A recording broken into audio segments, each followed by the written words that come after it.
La transmissibilité d'une exploitation agricole, qu'est-ce que c'est? C'est la question de la capacité de transmettre une exploitation et donc de l'autre côté de sa reprenabilité. Est-ce qu'on peut garantir qu'une exploitation agricole soit reprenable? La transmissibilité, c'est la capacité d'un système agricole à se pérenniser. On va se poser la question de savoir si l'exploitation elle est viable, si elle est vivable, si elle est reproductible et donc transmissible. Est-ce que mon exploitation est transmissible à un ou à plusieurs repreneurs? Est-ce que mon exploitation est adaptable? Est-ce que je peux avoir des leviers pour améliorer la reprenabilité de mon exploitation? On va devoir travailler plein de points différents pour étudier la transmissibilité de son exploitation agricole. On va avoir des notions de gestion, on va avoir des notions juridiques, des notions économiques et effectivement environnementales, sociales. Il va falloir identifier tous les points clés à travailler pour étudier sa transmissibilité et comment l'améliorer.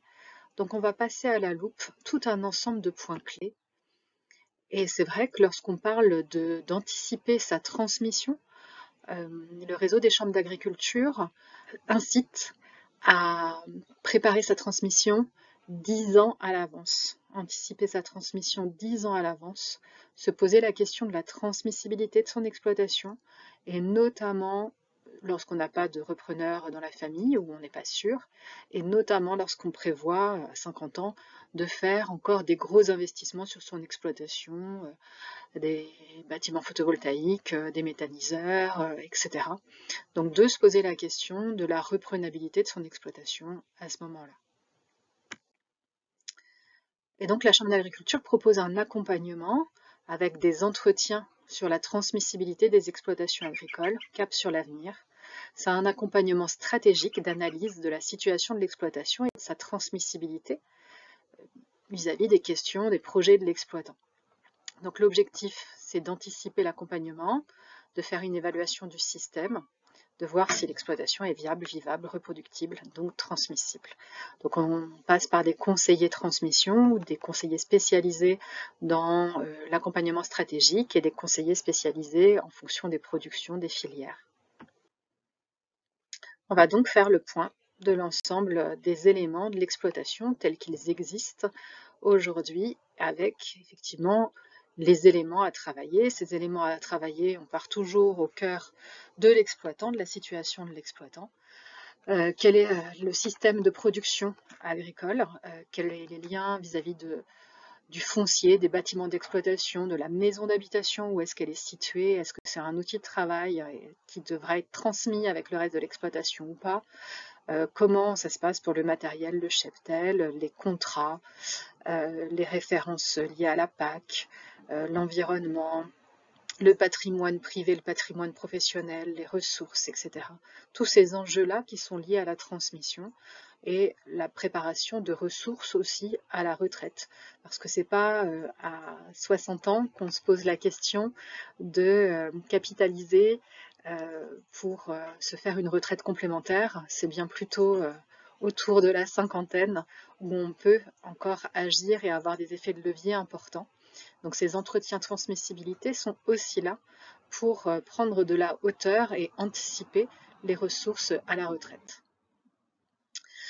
Donc dans notre accompagnement transmissibilité, eh bien, on va partir de l'exploitant et puis on va réfléchir, faire la situation, le dessin actuel de l'exploitation, partir là-dessus, donc l'exploitation telle qu'elle est, la description, les dates clés de l'exploitation, qui sont les personnes qui travaillent sur l'exploitation. Et on va faire une carte mentale pour faire une analyse prospective avec l'exploitant. Ça va lui permettre de se regarder pédaler, d'avoir une analyse qui vient de lui en fait, mais de l'avoir sous les yeux de manière le plus objective possible pour pouvoir travailler sur ces éléments-là. Et on va le faire travailler sur une grille d'analyse de la transmissibilité de son exploitation en analysant les forces de son exploitation, les faiblesses internes de son exploitation, mais aussi vis-à-vis de l'externe, des opportunités et des menaces qui pèsent sur l'exploitation.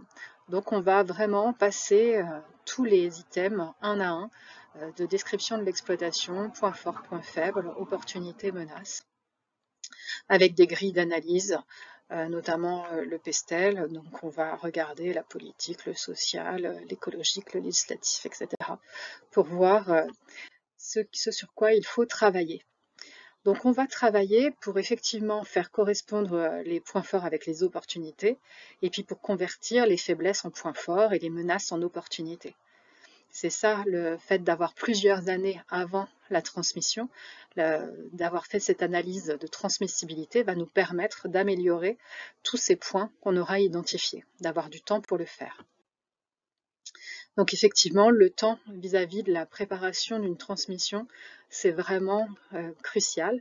On pense avoir beaucoup de temps 10 ans avant, mais si on a pas mal de points à travailler, des points clés, je vais prendre un exemple tout bête, mais sur le foncier, si on a un parcellaire complètement morcelé et qu'on s'y épuise, et ben en 10 ans, on va pouvoir avoir la possibilité de prendre le temps de faire des échanges parcellaires, de travailler soit avec la SAFER, soit avec des voisins pour faire des échanges tout simplement en direct, mais en tous les cas, de prendre le temps de le faire. Et ça, c'est pareil, 2 ans avant la retraite, c'est difficile à mettre en œuvre, mais 10 ans avant, c'est beaucoup plus facile. C'est un exemple parmi tant d'autres, mais voilà, ça fait partie des points clés qui peuvent être travaillés longtemps à l'avance, toute la propriété foncière.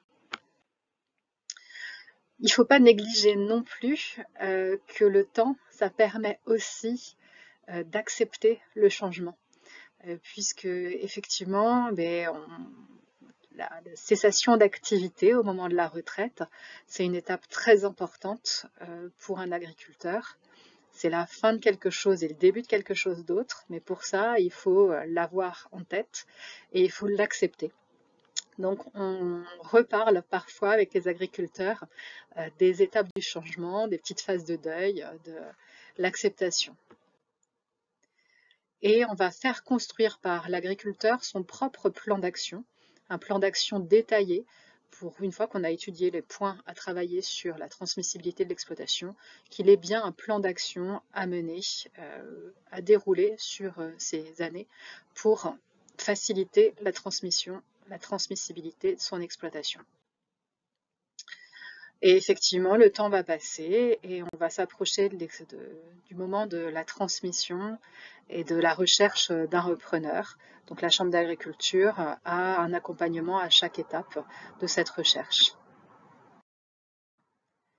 Donc ce qu'il faut, c'est anticiper.